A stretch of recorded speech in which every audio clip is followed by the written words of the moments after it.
शिवनगढ़ गांव की वह रात साधारण नहीं थी। पौष मास की अमावस ने पूरे गांव को अपने आगोश में ले लिया था। ठंडी हवाएं किसी खूंखार जानवर की तरह झोपड़ियों के छप्पर फाड़ने पर उतारू थीं। गांव के अंतिम छोर पर स्थित विशाल की कुटिया में आज सन्नाटा मौत की आहट जैसा लग रहा था। झोपड़ी के भीतर एक कोना अंधकार में डूबा था। सावित्री बिस्तर पर पड़ी तेजी से सांस ले रही थी। उसका सीना धौंकनी की तरह चल रहा था। बुखार इतना तेज था कि उसके माथे से निकलने वाली भाप ठंडी हवा में साफ देखी जा सकती थी। विशाल अपनी पत्नी के पास बैठा उसके हाथों को मल रहा था। उसके हाथ पत्थर की तरह ठंडे हो चुके थे। पास ही ईशानी और उसका 15 साल का भाई रवि डरी हुई आंखों से अपनी मां को देख रहे थे। सावित्री, तू फिक्र मत कर, मैं भी शहर जाकर दवा लेकर आता हूँ। ये ठंड तुझे हरा नहीं पाएगी। नहीं विशाल, आज नहीं। आज पौष की अमावस है। तू भूल गया कि आज की रात दहकन वन जाग जाता है।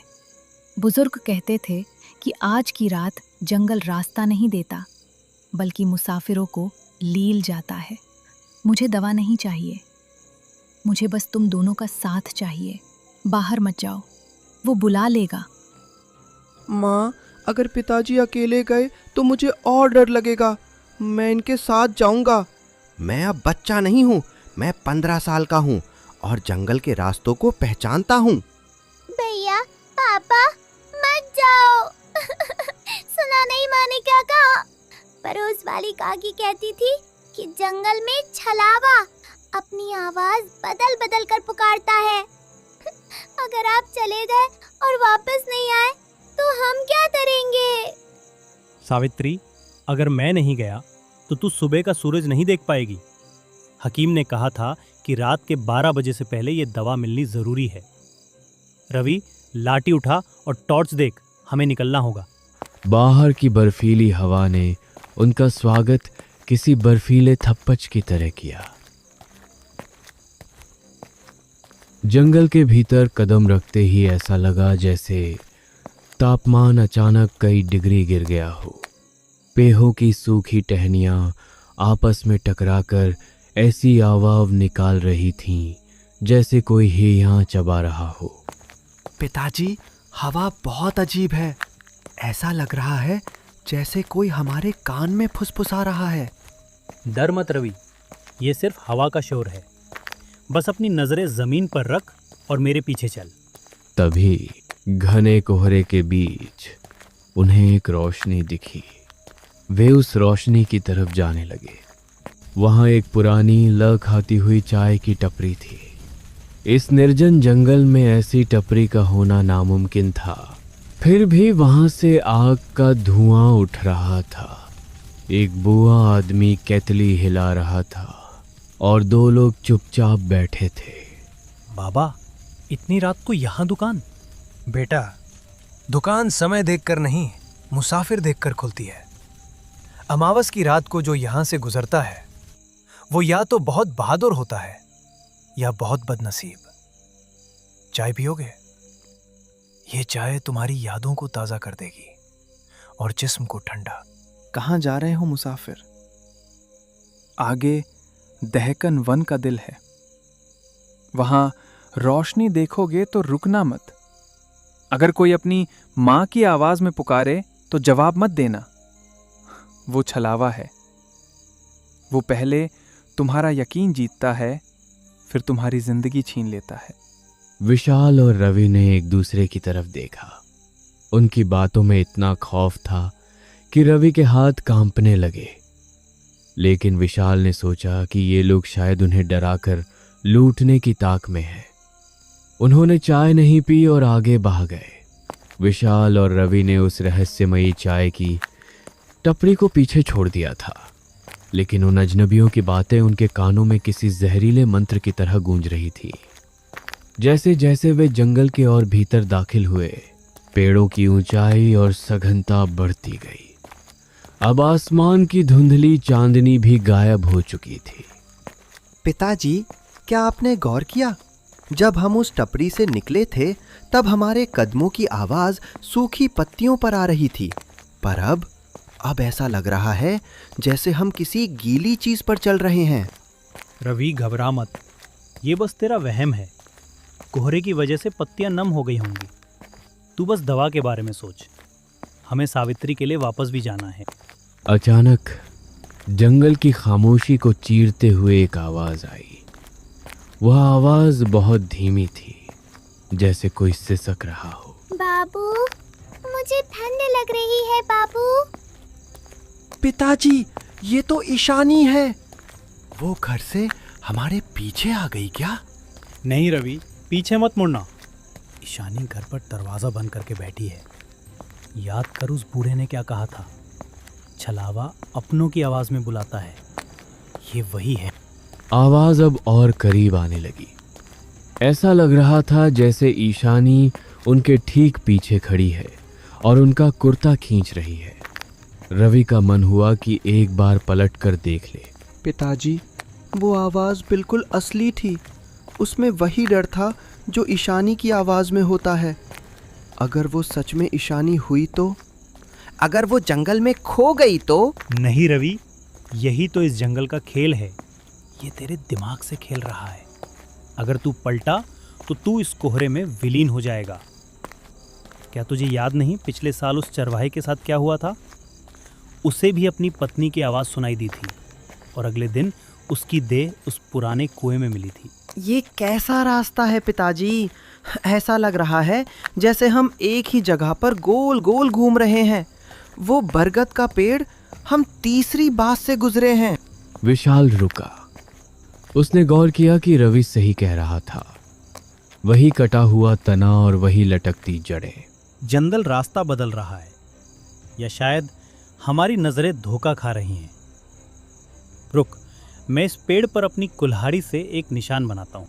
विशाल ने जैसे ही पेड़ पर वार किया, पेड़ से लकड़ी की आवाज नहीं आई, बल्कि एक कराहने की आवाज आई, जैसे किसी इंसान को चोट लगी हो। दोनों के रोंगटे खड़े हो गए। जैसे तैसे लगभग 3 घंटे की अंतहीन दौड़ और डर के बाद जंगल का घनत्व कम होने लगा। दूर कहीं बिजली के खंभों की पीली रोशनी दिखने लगी। विशाल और रवि शहर की बाहरी सीमा पर पहुंच चुके थे। शहर के कुत्ते अजीब तरह से रो रहे थे, जैसे उन्होंने इन दोनों के साथ किसी अदृश्य साए को आते देखा हो। वे शहर की मुख्य मार्केट में पहुंचे। सब कुछ बंद था। केवल एक पुरानी दवा की दुकान का शटर आधा खुला था। कौन हो तुम लोग और इस वक्त यहाँ क्या कर रहे हो? साहब, शिवनगढ़ से आए हैं। मेरी पत्नी सावित्री की जान खतरे में है। ये रही पर्ची। खुदा के वास्ते जल्दी दवा दे दीजिए। शिवनगढ़? तुम लोग पागल हो? आज अमावस की रात है। दहकन मन के रास्ते से आए हो? जी साहब, रास्ते में हमें एक चाय की टपरी भी मिली थी। वहाँ के लोग बहुत डरावनी बातें कर रहे थे। क्या कहा? चाय की टपरी? मुसाफिर, शिवनगढ़ के रास्ते में तो कोई टपरी नहीं है। 10 साल पहले एक मुखिया की टपरी हुआ करती थी, पर अमावस की एक रात वहां आग लगी और सब जिंदा जल गए। तब से वहां सिर्फ राख का ढेर है। पर साहब, हमने वहां आग जलती देखी। हमने केतली की आवाज सुनी। वहां लोग बैठे थे। तुमने इंसानों को नहीं, रूहों को देखा है। वे रूहें हर साल अमावस को वहां बैठती हैं और आने जाने वालों को चेतावनी देती हैं। जो उनकी बात मानकर लौट जाता है वो बच जाता है, और जो आगे बढ़ता है उसका क्या होता है? उसका साया जंगल छीन लेता है। अब तुम वापस जाओगे तो देखना, तुम्हारी परछाई तुम्हारे साथ नहीं होगी। तुम तो घर पहुंच जाओगे, पर तुम्हारा एक हिस्सा हमेशा के लिए उस दहकन वन का कैदी बन जाएगा। साहब, हमें डराइए मत। हमें दवा दीजिए और घर जाने दीजिए। वापस उसी रास्ते से जाना पड़ेगा, क्योंकि दूसरा रास्ता बाढ़ में बह चुका है। पर याद रखना, वापसी में वो टपरी तुम्हें फिर दिखेगी। इस बार वे तुम्हें बुलाएंगे, रुकना मत। अगर रुक गए तो तो अगली अमावस को तुम भी उसी बेंच पर चाय पीते मिलोगे। पिताजी, दुकानदार की बात ने मुझे बुरी तरह डरा दिया है। क्या हम सुबह तक यहाँ नहीं रुक सकते? मुझे वापस उस जंगल में जाने से मौत का डर लग रहा है। बेटा, माँ की दवा की गर्मी अभी मेरी जेब में है। अगर हम यहाँ रुक गए तो घर पर माँ की देह ठंडी पड़ जाएगी। हमें जाना ही होगा, ये हमारी मजबूरी है। बस हिम्मत मत हारना। विशाल ने घबराकर जमीन पर देखा। बल्ब की रोशनी में उनकी परछाइयां बहुत धुंधली और लंबी दिख रही थीं। विशाल और रवि ने शहर की सीमा छोड़ दी थी। दवा की पुड़िया विशाल के सीने से चिपकी हुई थी, लेकिन उनका दिल किसी डूबते हुए पत्थर की तरह भारी था। दुकानदार की कही हुई बातें तुम्हारा साया जंगल छीन लेगा, उनके कानों में किसी पुराने श्राप की तरह गूंज रही थी। जंगल में दोबारा प्रवेश करते ही ऐसा लगा जैसे पेड़ और करीब आ गए हों। पगडंडी अब और संकरी हो गई थी। पिताजी, क्या आपको महसूस हो रहा है? हवा में अब वो ठंड नहीं है जो जाते समय थी। अब हवा में जलती हुई मांस जैसी कोई दुर्गंध आ रही है। ध्यान मत दे रवि, अपनी सांसों पर काबू रख। हमें बस उस जगह को पार करना है जहां वो टपरी थी। दुकानदार ने कहा था कि वे हमें फिर बुलाएंगे। हमें बस बहरा बन जाना है। तभी दूर कोहरे के पीछे से वही मध्यम रोशनी दिखाई देने लगी। वही चाय की टपरी, वही आग की लपटें। लेकिन इस बार कुछ अलग था। इस बार वहां कोई शोर नहीं था। जो लोग पहले बैठे थे वे अब बिल्कुल शांत थे और उनके सर नीचे झुके हुए थे। जैसे ही बाप बेटे उस जगह के पास पहुंचे, वह चाय वाला अचानक खड़ा हो गया। उसने अपनी सूखी हुई उंगली से विशाल की ओर इशारा किया। अरे मुसाफिर, रुक जाओ। दवा तो मिल गई, पर इसकी कीमत तो चुकाते जाओ। तुम्हारे बेटे की आंखों में जो चमक है वो मुझे चाहिए। बस एक प्याली चाय, फिर रास्ता तुम्हारा। पिताजी, मेरा पैर, मैं हिल नहीं पा रहा हूँ। रवि का पैर वहीं रुक गया। उसे ऐसा लगा जैसे कोई अदृश्य जंजीर उसे पीछे खींच रही हो। भाग रवि, ये सब झूठ है। ये मिट्टी और राख है। विशाल ने देखा कि टपरी पर बैठे हुए दो आदमी अब धीरे धीरे, उनके चेहरे पर खाल नहीं थी, सिर्फ काला धुआं था। विशाल ने अपनी पूरी ताकत लगाई। वे दोनों पागलों की तरह दौड़ने लगे। पीछे से उन रूहों के हंसने की आवाजें आ रही थीं जो अब चीखों में बदल चुकी थी। तुम भाग सकते हो, पर तुम्हारी परछाई यहीं रहेगी। दौड़ते दौड़ते रवि का पैर एक जड़ में फंसा और वह गिर पड़ा। विशाल उसे उठाने के लिए जैसे ही मुड़ा, उसने देखा कि पीछे सब कुछ शांत था। वो टपरी, वो रोशनी, वह बूढ़ा, सब कुछ गायब था। वहां सिर्फ घना कोहरा और काले पेड़ थे। जमीन पर कोई पदचिन्ह नहीं थे, सिर्फ राख की एक परत थी। पिताजी, वहां तो कुछ भी नहीं है। हम किससे बात कर रहे थे? हम किसके पास रुके थे? वो छलावा था बेटा। वे हमें रोकना चाहते थे ताकि हम सुबह तक यहाँ भटकते रहें और हमारी देह ठंडी पड़ जाए। चल, अब घर करीब है। रात के करीब 3 बज रहे होंगे जब विशाल ने अपनी झोपड़ी के दरवाजे पर दस्तक दी। सावित्री और ईशानी अंदर जाग रही थी। दरवाजा खुलते ही दोनों अंदर गिर पड़े। पापा, भैया, आप लोग ठीक तो हो? आपकी आंखों में इतना डर क्यों है? ईशानी जोर जोर से रोने लगी। तो झोपड़ी के भीतर एक लंबी और डरावनी चर्चा शुरू हुई। सावित्री, आज जो हमने देखा वो इस दुनिया का नहीं था। दहकन वन के उस पार एक और दुनिया बसती है, मरे हुए लोगों की दुनिया। माँ, वहाँ एक चाय की टपरी थी। वहाँ के लोग जानते थे कि हम आ रहे हैं।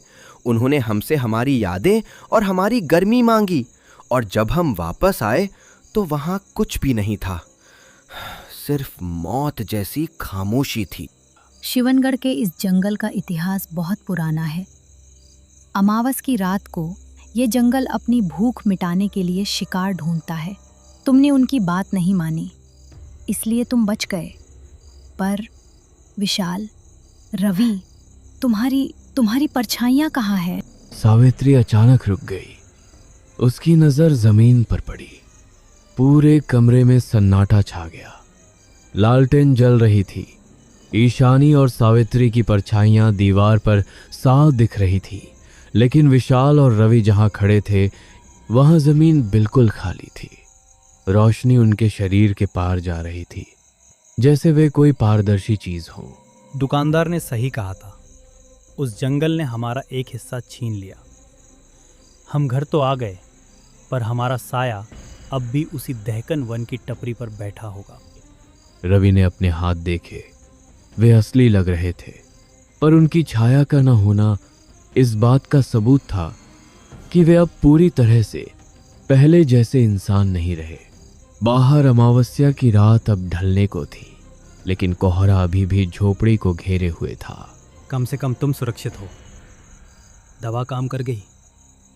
हमारे साए गए तो क्या हुआ, हमारा परिवार तो बच गया। विशाल ने सावित्री की ओर देखा और कहा, लेकिन जैसे ही विशाल ने यह कहा, झोपड़ी की खिड़की पर एक दस्तक हुई।